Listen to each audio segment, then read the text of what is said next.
இந்த தர்பூசணி வாங்கி ஒரு வாரம் ஆயிடுச்சு. இன்றைக்கி தான் வெட்ட போகிறோம். எப்படி இருக்குன்னு பார்க்கலாம்.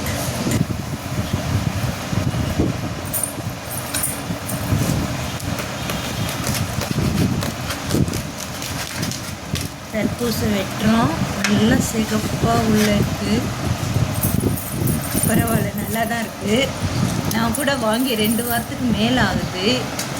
ஏதாவது கெட்டு போயிருக்குமோன்னு நினச்சி பயந்துகிட்டே தான் கட் பண்ணோம். ஆனால் நல்லா ஃப்ரெஷ்ஷாக இருக்குது.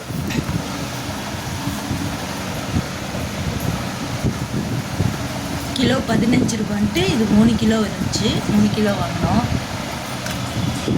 நல்லா இருக்கு பழம். என் பையன் தூக்குறதுக்கு ட்ரை பண்ணுறான், ஆனால் தூக்க முடியல. அவனுக்கு இதை கட் பண்ணோடனே ஓவர் எக்ஸைட்மெண்ட்டு. அதை அப்படியே தூக்கிடணும்னு பார்க்குறான், அவனால் தூக்க முடியல. அவனுக்கு இந்த பழத்தை விட இந்த கருப்பு விதை தான் பிடிச்சிருக்கு.